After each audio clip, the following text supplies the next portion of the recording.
Yeah, I found out about a new law taking effect October 1st, 2026 in California called SB 766, C.A.R.S Act, Combating Automotive Retail Scams. This new law offers protection to used car consumers for the first time, in my opinion. Um, So what happens, in addition to a bunch of new regulatory and record-keeping requirements and price disclosure requirements for the dealers, they have to offer a 3-day right to cancel. Now, I've also just learned that prior to this, they were supposed to offer us the right to purchase a 2-day right to cancel all along. Have never been made aware of it in all my years purchasing used cars from the dealerships.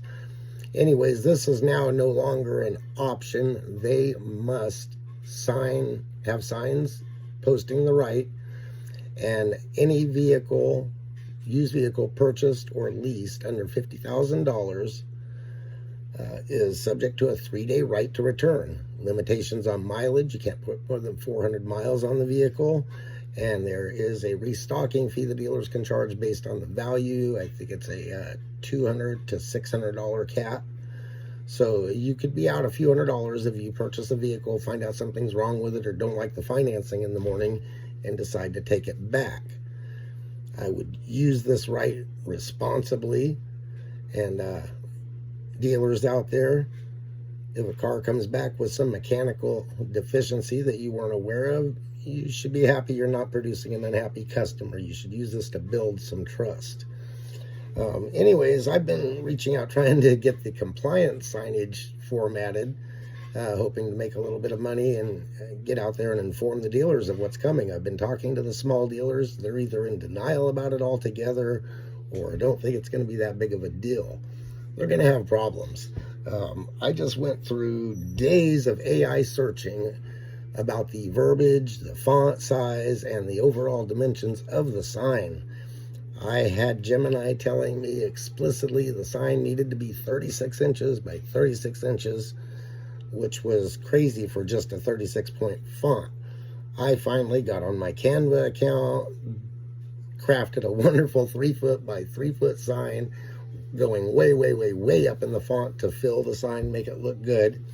And then I've kept searching before I've jumped the gun on printing. It wasn't specified in the SB 766 bill how big the sign had to be, but the claim from AI was that it was based on the California Vehicle Code prior sign requirements. Well, when I looked at the Vehicle Code, it only specified, I think, 8 by 10 signs were required. What happened is finally I questioned Gemini further on this, and it turns out this was kind of dealer rumors and a mistake on Gemini's part. Gemini actually admitted this, that there is no 3-foot by 3-foot requirement.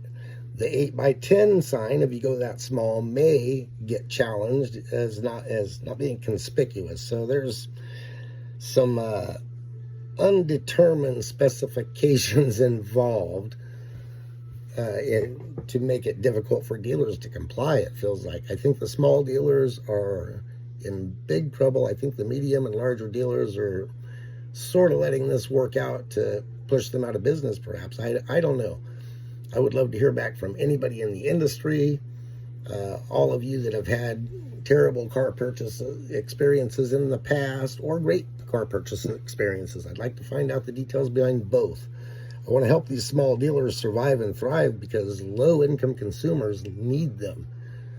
We can't afford the higher-priced cars, don't have the credit available to get the newer cars, can't afford the huge payments and the huge gamble involved with the newer cars now. One breakdown can scrap many of the vehicles, even if they're in the $20,000, $30,000 value range. So that's about all for now. I just want to put this out there. I should have done 2 separate videos on this, but just pushing forward, trying to help educate and find some opportunity in it all. Thank you for listening.